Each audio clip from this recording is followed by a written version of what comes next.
Okay, I'm about to be straight up with y'all. Most of the loot spots are known by now.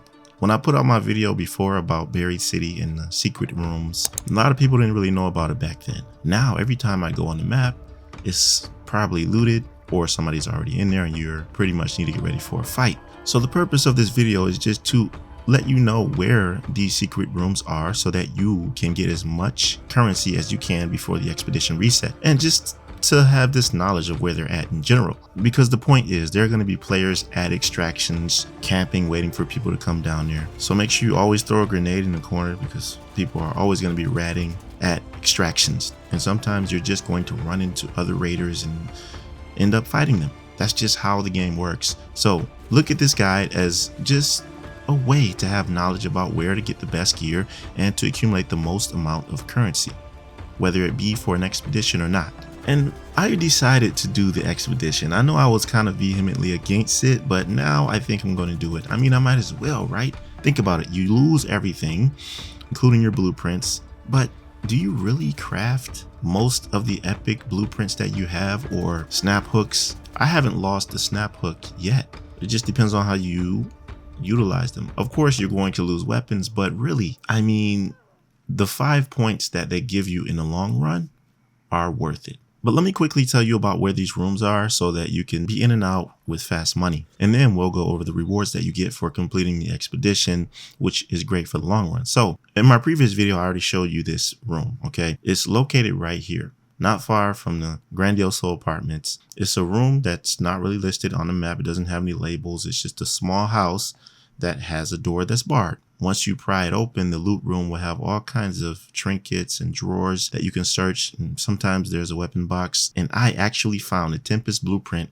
in this drawer right here on a night raid. So don't sleep on this room at all. You'll come out with up to 20 to 30K in resources. But we already went over this room. I'm going to talk about the new secret spot that I found out about. I think this is a little bit more inconspicuous than that room I just showed you, because there's multiple floors on here and people think there's nothing more once they access the security breach. So all you have to do is put your marker on the Santa Maria house over here. One of the best ways to access it is by jumping across onto this ledge right here.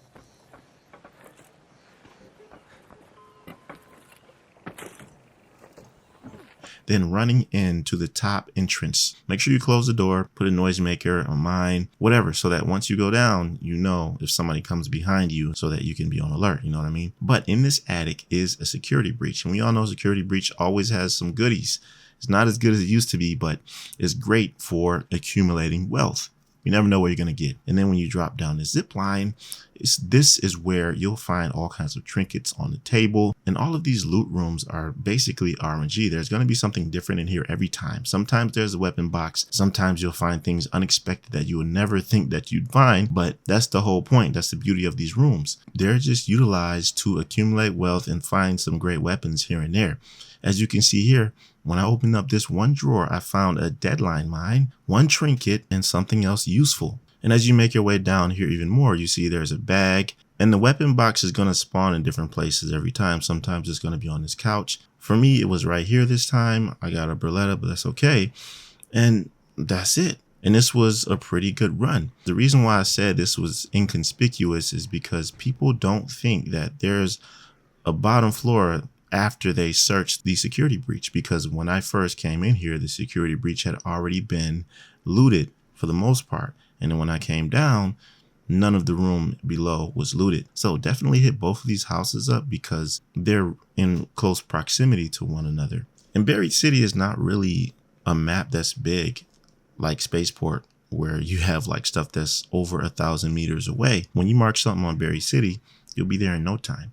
But these aren't the only loot rooms that are very lucrative. Buried City, as I said, is a gold mine. So you can go to the hospital, which is a lot more risky because most people hit up the hospital.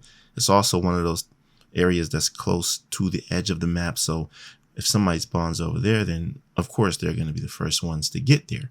But if you go into the first floor of the hospital, you'll find a locker room near the key room. Tons of trinkets and everything you need to accumulate wealth.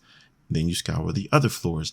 There's so much loot in the hospital. Not to mention the JKV building in the middle of the map by the parking structure. Each floor on there has amazing loot. So Buried City in general is the place you want to be if you want to make money for expedition, for whatever you want. It's the place you want to be. Now, let me just briefly go over what you get for completing the expedition before I end the video. You basically lose everything, okay? You lose all of your bench levels, but you keep the benches that you've unlocked. You lose all of your blueprints. You lose your player levels, so you have to regrind the skill tree. But the good thing is that what you get for completing an expedition, a janitor cap for Scrappy the rooster, the patchwork raider outfit. If you love cosmetics, of course you're gonna love that. You get an expeditions indicator icon letting people know that you've completed the expedition, the flex. You get plus 12 inventory size if you guys are hoarders, and I know some people personally who just can't keep their inventory from being full no matter what they do. I personally am not a hoarder, but I mean the plus 12 stash space could help me out. And this right here is the reason I think I'm going to do it. Okay, you get up to 5 skill points, and the number is determined by the total value of your stash when you trigger the expedition, including coins.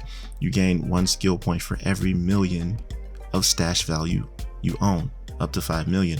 So that means like even weapons value, if you look at certain weapons, you'll see a couple of other attachments will be up to 20,000 in coin, right? So it's not only the amount of currency that you have, but your items, your weapons, your gear all go towards that value. And I think this is worth it in the long run. I mean, 5 points doesn't seem like much, but I've maxed out my skill tree so far, and there's one that I wanted to have 5 points on, and that is more melee damage. If you don't know, meleeing is OP, and if you have 5 points into melee damage, it's going to make a huge difference, trust me.